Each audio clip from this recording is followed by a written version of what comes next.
అందరికీ నమస్కారం. 94వ రోజుకి స్వాగతం, సుస్వాగతం. ఇక గురువారం, నెక్స్ట్ గురువారం 100వ రోజులో కలుస్తాం మనం. 6 రోజులు ఉన్నాయి.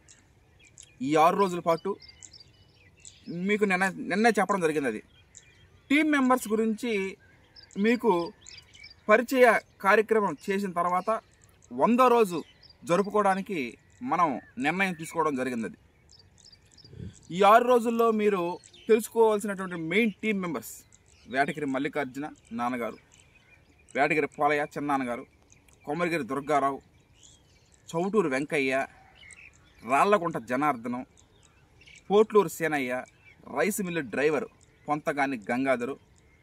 వీళ్ళు కాకుండా ఇతరాలు చల్లినటువంటి టీం మెంబర్సు, నారు పెరిగినటువంటి వాళ్ళు, అదేవిధంగా నారు మోసిన వాళ్ళు. ఆ మెయిన్ కష్టం ఏదంటే నారు మోసేవాళ్ళు, భుజాన కావిడి దబ్బేసి మోసిన వాళ్ళు, అదేవిధంగా నారేత వేసిన పై కోసం చుంచి నారేత వేసిన వాళ్ళు, కలుపులు తీసిన 1, 2, 3 మళ్ళీ 4వసారి కూడా కేడీలు కూడా తీయించాలి మనం. త్వరలో ఆ ప్రక్రియ స్టార్ట్ చేయడం జరుగుతుంది. వాళ్ళ గురించి మట్టి ద్రావణాలు స్ప్రేయింగ్ చేసిన టీం మెంబర్స్, వీళ్ళ గురించి మనం తెలుసుకునేటువంటి ప్రక్రియ కొనసాగుతుంది. ఇవన్నీ తెలుసుకున్న తర్వాతనే మనం 100వ రోజుకి వెళ్ళడం జరుగుతుంది. కోనారం 12/368 సివిఆర్ పద్ధతిలో వరి సాగు మనం శ్రీకారం చుట్టడం జరిగింది. ఇంకా లాస్ట్కి వచ్చేసింది అది. ఇంకా విచిత్రం ఇంకొక విశేషం ఏంటంటే, బుక్ రాస్తున్నాం కదా, బుక్ ఏం అయిపోయింది, కానీ అది కంప్యూటరైజ్ అనలైజ్ అవ్వాలి. అది రావడానికి మనకి కొంత సమయం పడుతుంది. 116వ రోజు అనుకున్నాము. వినాయక చవితి తర్వాత ఆ బుక్ రిలీజ్ చేయడం జరుగుతుంది. ఎప్పుడు పడితే అప్పుడు బుక్ రిలీజ్ చేసి దానికి వాల్యూ అనేది ఉండదు. వినాయక చవితి అయిపోయిన తర్వాత ఉరి కోతలు కోసే లోపల 100% ఆగస్టు వచ్చింది. ఈ ఆగస్టు 30-31 రోజులలో ఏదో ఒక రోజు కానీ ఆ బుక్ రిలీజ్ చేయడం జరుగుతుంది. అంటే వినాయక చవితి అయిపోయిన తర్వాతనే మనం బుక్ రిలీజ్ చేయడం జరుగుతుంది. అంటే వినాయక స్వామి పూజ చేసుకొని, ఆదిదేవుడిని స్మరించుకొని, ఆ తర్వాత మనం ఆ బుక్ని విడుదల చేయాలని టీం మెంబర్స్ నిర్ణయించుకోవడం జరిగింది. అది ఆ విధంగానే ఆ బుక్ని ఇది వినాయక చవితి అయిపోయిన తర్వాత రిలీజ్ చేయడం జరుగుతుంది. ఇది గమనించవలసినటువంటి విశేషం. Thank you. అందరికీ నమస్కారం. 94వ రోజుకి స్వాగతం, సుస్వాగతం. మా ప్రకృతి వ్యవసాయంలో పెద్దబ్బాయి చెప్పినట్టు బుక్కు 100వ రోజు కానీ 116వ రోజు కానీ విడుదల చేయడం నిర్ణయించాం. కానీ కొన్ని అనుకోని కారణాల వల్ల అదే టైప్ చేయడం కొంచెం లేట్ అయిందంట. అయినా కానీ దాని గురించి బాధపడలేదు. వినాయక చవితి అయిపోయిన తర్వాత ఆదిదేవుడిని స్మరించుకొని తర్వాత బుక్ చేయడం.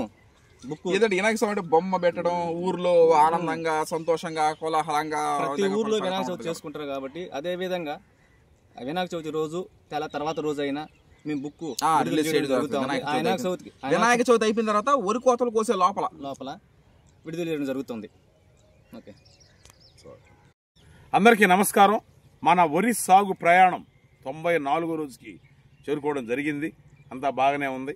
వాతావరణం కూడా ఈ మధ్యన మసుగ్గా ఉండింది. ఈరోజు బాగా సూర్యుడు కూడా కాంతిగా వస్తున్నాడు. ఇక్కడి నుంచి మనకు వాతావరణం పొడిగా అంటే ఎండలుగా ఉంటే పైర్ల పరంగా మంచిది. ఈ విధంగా జరుగుతూ ఉంది. తర్వాత ప్రతి పొలాల్లో కూడా నీటి యాజమాన్యం అనేది ముఖ్యం. నీళ్లు పెట్టుకుంటా అప్పుడప్పుడు ఆరు తీసుకొని మళ్ళీ వేసుకొని ముందుకు పోతూ ఉంటే సరిపోతూ ఉంటుంది. ఏది ఏమైనా మన కళ్ళలోనే తెలియకుండా మన 94 రోజులకు వచ్చామంటే మాకు కూడా చాలా ఆనందంగా ఉంది. మా ఫలితానికి కూడా ఇన్ని రోజులు కష్టపడడానికి కూడా పైర్లు కూడా బాగా ఉండడం జరిగింది. కెమెరా నన్ను తిప్పిన అయినా పైరు సాలిసింది మళ్ళీ తిప్పేసి. ఇది ఈ పైరు కూడా ఎందుకు ఈ విధంగా తిప్పి చూపిస్తున్నామంటే మీరు కూడా ప్రతి ఒక్కరూ ఇష్టపడుతున్నారు చూడడానికి ఈ విధంగా మా ఫలితాన్ని. అందుకే ఆ పొలాన్ని కూడా అక్కడ గ్రీన్ లేబుల్ తీయడం జరిగింది. ఏది ఏమైనా పల్లెల్లో మేము ఈ విధంగా ఉండడము మాకు చాలామంది ఇప్పుడుండే లోకంలో సూర్యోదయాలు సూర్యాస్తమయాలు కూడా దర్శించలేని పరిస్థితులలో ఉంటారు. మాకు మాత్రం అదృష్టం ఏంటంటే ఈ పల్లెవాసులలో సూర్యోదయాలు కానీ సూర్యాస్తమయాలు కానీ ప్రకృతి గాలులు కానీ మాకు అదొక దేవుడు వరంలాగా ఉండడం జరుగుతుంది. ఏదో ఈ విధంగా మేము ముందుకు పోతా ఉన్నాం. ఈ వరి సాగులో ఈ వృత్తిలో ముందుకు పోతున్నాం. ఈ విధంగా మీరు ఎంతోమంది దూర ప్రాంతాలు ఉన్నాయి కూడా ప్రత్యక్షంగా మనకి సంబంధాలు లేకపోయినా కూడా ఈ విధంగా ఫోన్ల ద్వారా మీరందరూ మాకు ఆపద్ బంధువులు, ఆత్మ బంధువులు, శ్రేయాభిలాషులు మీరందరికీ కూడా మరోసారి కృతజ్ఞతలు తెలియజేస్తున్నాను, ధన్యవాదాలు తెలియజేస్తున్నాను. మీరు కూడా మీ రంగాల్లో మంచి విజయాలతో ముందుకు పోవాలని కోరుకుంటున్నాను. Okay, thank you.